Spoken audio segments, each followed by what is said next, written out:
จังไดบ้าพี่น้องงอมมื้อนี้นี่บ่ได้เลยพี่ได้หานกนะว่าสิไม่กินข้าวอะไรพี่น้องนี่กองน้ำก็เอามาแต่ว่านกบ่ได้พี่น้องนี่ข้าวก็เอามาพี่น้องเอ้ยนี่เครื่องปรุงของนกกันแหละพี่น้องเอ้ยนี่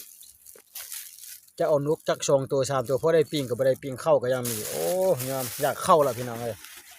แต่นกน้อยๆนี่ตัวเดียวนี่เฮ็ดแนวใดกินเนี่ยนี่ซ้ำนี่บ่หลายก็3 ตัวก็ยังแค่3 ตัวหรือ4 ตัวนี่นกน้อยๆนะว่าจะไปสร้างเฮ็ดได้โอ้พี่น้องเมื่อยมานั่งพักผ่อนก่อนแถวฟาร์มหมูมันกว้างนี่จังเลยนี่นูนบ่ให้ว่าพี่น้องอันกำแพงเขาเจ้าล้อมนี่นะพี่น้องกว้างเติบเลยนี่กำแพงอยู่ในนี่นะโอ้พี่น้องเขาบ่ให้เข้าพี่น้องคันเข้าได้ในนูนี่อยู่ในหมดนูนะโอ้บรรดานูนี่อยู่ในกำแพงอันเดี๋ยวนี้ล่ะนี่ฟาร์มซีพีเลี้ยงหมูเนาะพี่น้องนี่ไปพี่น้องกว้างเติบเลยนี่เห็นบ่ในพอที่พุ่นนี่ทางในป่าบักหกพี่น้องสะอ่อนหนูอยู่คันเข้าไปในนูเด้อโอ้บักแพงบักใหญ่ล่ะแต่ว่าเขาบ่ให้เข้าปีกายเขาก็บ่ได้เฮ็ดกำแพงดีได้ปีนี้เขาเฮ็ดกำแพงดีๆพี่น้องเบิ่งมานี่สุดยอดเลยพี่น้องอันนี้นกก็มีหลายนี่มาจับนี่นกยางขาวนะเต็มอยู่แถวนั้น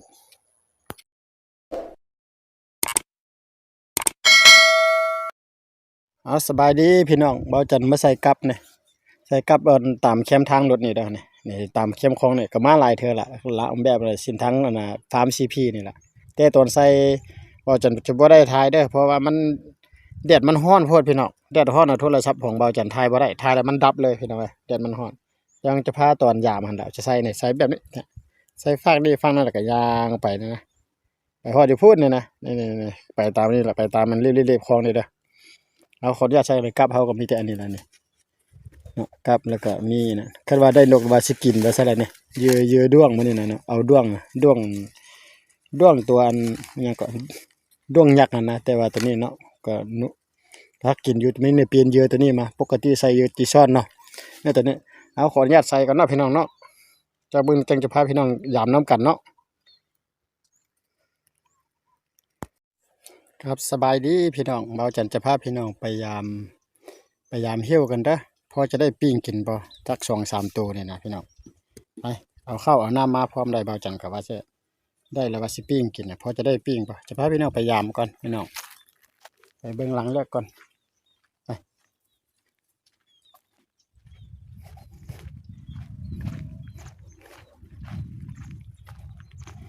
หลังแรกมันมีรถนะไปมาหลายพอมีคนพี่น้องนกบกล้าลงแล้วก็พี่น้องนี่นะ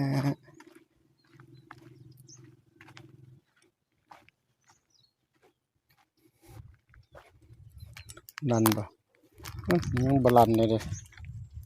พี่น้องจะมีนกโบมานะด่างแรกกับบลันซ้ำยังกาอยู่ปลาใบเป็นหนึ่งไม่เก็บเอาเลยนี่ก็ยังบลันเลยโอ้ยพี่น้องสิได้อยู่บ่ว้ายพี่น้องเอ้ยสิได้ปิ้งอยู่บ่แบบนี้นะกับบลันจักอันนี่หลังนี่กับบลันนี่โอ้ยพี่น้องกับหรือบลันวะน้องเอ้ยเบิ่งอยู่ทั้งนี่2 ลำ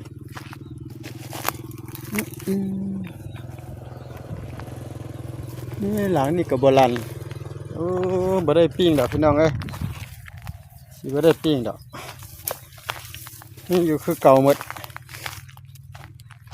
อยากเข้าบ้านแล้วได้พี่น้องเขาจะเอาข้าวเอาน้ำมาได้ว่าจะมาปิ้งกินนั่นนะ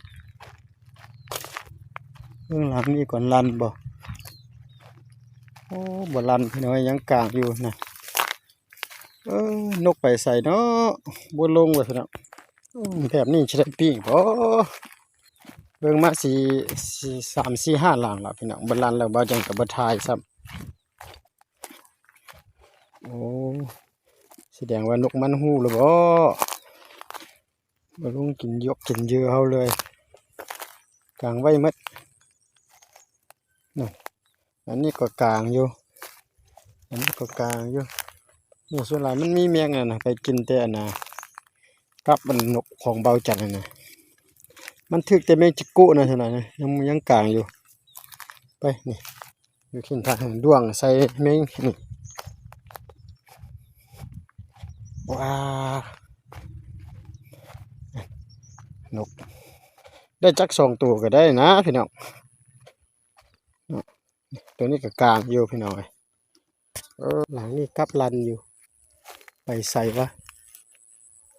กับไปใส่พี่น้องเลยโอ้ลันมาหอดอยู่พี่นี่มาเมียงนี่ถึกอีกแล้วพี่น้องเอ้ยโอ้น่ะเอาให้เพิ่นมาเอามักกะทินเนี่ยโอ้แกละตินางน้อยเอามักกะทินบ่เนี่ยเพิ่นมาเอามักกะทินนี่นะ แกละมีแต่กินแกนมันแหละแถวนั้นได้มีหลายตะกี้ก็เฮ้ยก็มีแต่แถวนี้แหล้วเนาะมาเก็บมักกะทินนะเพิ่นไปกินตำกับเมี่ยงมื้อนี้เอา ฮะเอาให้มันพอๆเด้อ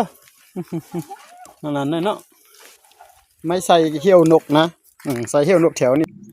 ยังเหลือกับ2หลังสุดท้ายพี่น้องเด้อยู่นี่นะพี่น้องเอ้ยเพิ่นล่ะ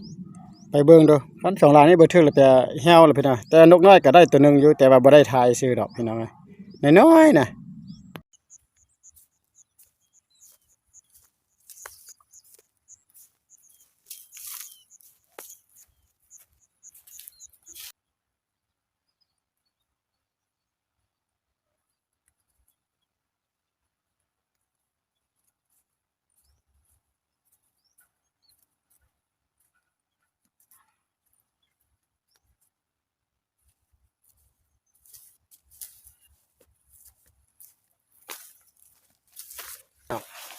ยอมมื้อนี้นี่บ่ได้เลยพี่ได้หานกน่ะว่าสิไม่กินข้าวได้พี่น้องนี่กองน้ำก็เอามาแต่ว่านกบ่ได้พี่น้องนี่ข้าวก็เอามาพี่น้องเอ้ยนี่เครื่องปรุงของนกกันแหละพี่น้องเอ้ยนี่จะเอานกจัก2ตัว3ตัวพอได้ปิ้งก็บ่ได้ปิ้งข้าวก็ยังมีโอ้ยอมอยากเข้าล่ะพี่น้องเอ้ยแต่นกน้อยๆนี่ตัวเดียวเนี่ยเฮ็ดแนวใดกินเนี่ยนี่ซ้ำนี่บ่หลายก็3ตัวก็ยังแค่น3ตัวหรือ4ตัวนี่นกน้อยๆน่ะว่าจะก็ไปสร้างเฮ็ดได้โอ้พี่น้องเมื่อยมานั่งพักผ่อนก่อนแถวฟาร์มหมูมันกว้างนี่จังเลยนี่หนูบ่ให้ว่าพี่น้อง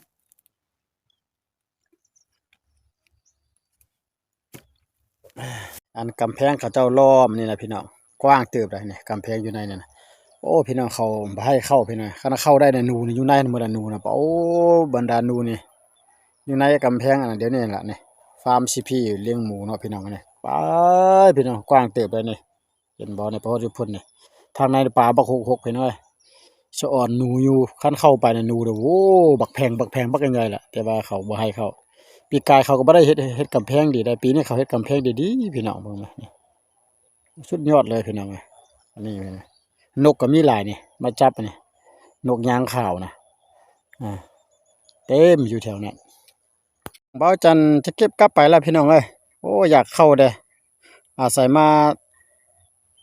เก็บกลับว่าจะได้นกปิ้งกินซะแหละเกมข้าวเกมน้ำเอาในมาอย่างครั้งเนี่ยบ่ได้นกน้อยๆตัวเดียวสิเก็บกลับไปก่อนพี่น้องเอ้ยเดี๋ยวนี้ก็ตะวินก็ค่อยค่ำลงแล้วใกล้จะตกดินแล้วนี่พี่น้อง6 โมงยังแล้วเดี๋ยวนี้ก็ได้จะได้ก็เบิ่งนึงก็ตะวินรับดินบ้านเดียวแล้วก็ค่ำแล้วพี่น้องเอา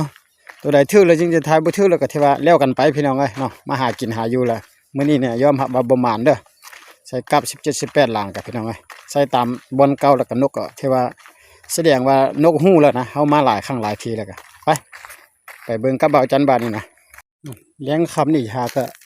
ได้ตัวเดียวนี่นกน้อยๆพี่น้องเอ้ยน้อยแท้น้อยว่าเอ้ยพี่น้องเอ้ย